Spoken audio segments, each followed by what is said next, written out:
একজন কৃষক আছে, সমাজে কিছু লুকতে জীবন ঈদের নামাজও যায় না, ঠিক না ঠিক? প্রত্যেক সমাজে দুই একটা এমন থাকে।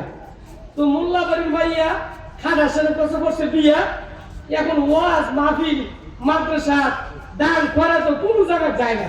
তো বাড়ি কয় দেখো তোমার কাছে বিয়া বলে 40 বছর হলো, একদিন তো পশ্চিম ঠুয়া খাইছিও না, একদিন বয়ানে গেছো না।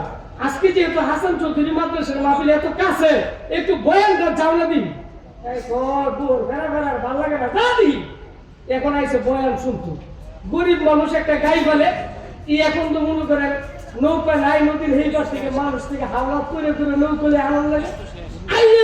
আরিফের মতন হুজুরে বিসমিল্লাহ বয়ান করছে।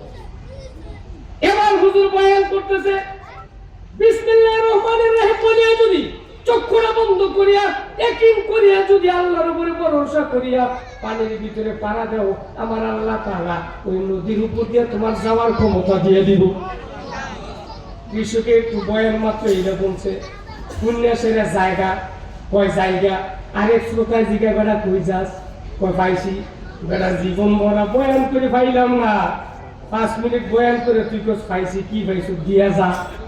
আচ্ছা করে এরও যদি বয়ান শুনতে আমরা জানগা, আর যদি কোন পাইছি আল্লাহ দিলাম গা, তো আমি কইতাম কি পাইছেন বয়ান সারা বছর মুনি ভাই না, আর আপনি আইলে কোন পাইছেন কি পাইছেন দিয়া যা। হ্যাঁ কো ভাই তেমন যেত না, বলা যাবে না, আমার কাজ হয়ে গেছে। আমার বাড়িও আজকে যে কাজ করছে ওয়াজও বানায় বড় ভালো হয়েছে। বাড়িতে গেছে পরের দিন, চক্ষুটা বন্ধ করিয়া আলেমের কথা কেমন একিন করছে রে ভাই সাহেব। আপনারা তো আলেমদের কথা তুচ্ছ করে ফালাইয়া দেন কোরআনের কথা। এখন গিয়ে পরের দিন খালের ভিতরে গিয়া পানির ভিতরে গিয়া চক্ষুটা বন্ধ করিয়া বিসমিল্লাহির রহমানির রহিম করে পাড়া দিছে, দিয়া চক্ষুটা কিছুক্ষণ করে খুললা চাই দে, যেই খেত গাছ কেটে হেন গিয়ে হাজির সুবহানাল্লাহ। এত মাইরা এমন করে 1-1.5 বছর গাছ কাটছে, আর নিয়ত করে রে যদি মনে আনি হুজুরে পাইতাম দেশি মুরগি দিয়া হুজুরে খাওয়াইতাম, যেই কাজ করছে। হঠাৎ করে একদিন গাছ কেটে আসবে, সাইয়াদে একজন মাওলানা সাহেব দেখা যায় খালের এই পারে দাঁড়ায় রয়েছে। এবার দৌড়ে হুজুরের কাছে গেছে, কে আসসালামু আলাইকুম। ওয়ালাইকুম সালাম। হুজুর আপনার আমি খুঁজি। কই কেন তো হুজুর কোন কি, যে উপকার আপনি আমারে করছেন আপনারও তো আমি খুঁজতেছি। কই কেনে তো হুজুর কই যাবেন। কই আমার তো খালের ওই পারে বয়ান, কিন্তু কোনো নৌকা দেখতাছি না, নদীর ভিতরে পানি বেশি। এবার ডাক দেখে হুজুর গো কইলেন নাকি আপনার বয়ান শুনিয়া 1.5 বছর ধরিয়া আমি খাল পারুইয়া আসিয়ার যাই, আমার পায়ের মধ্যে পানি বেজে না।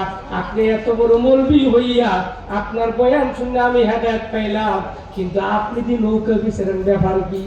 মৌলবির খবর হইছিনি কথা কন্যা করে বুঝেন না? আরে আমি যত বড় বক্তায় যদি আমার আমল না থাকে, বক্তা করে কোনো লাভ নাই, ঠিক না ঠিক? বন্ধুরা আমার বক্তা তো হুশ হয়ে গেছে। এবার 2টা চোখের পানি পালাইয়া ডাকে কৃষকের ভাই, জীবন ভরা খালি বয়ান করলাম, নিজের ভিতরে আমল ঠিক করলাম না। ওরে ভাই বুঝছি শুধু বয়ান করলে চলবে না, নিজেও আমল করা লাগবে, ঠিক না বেঠি?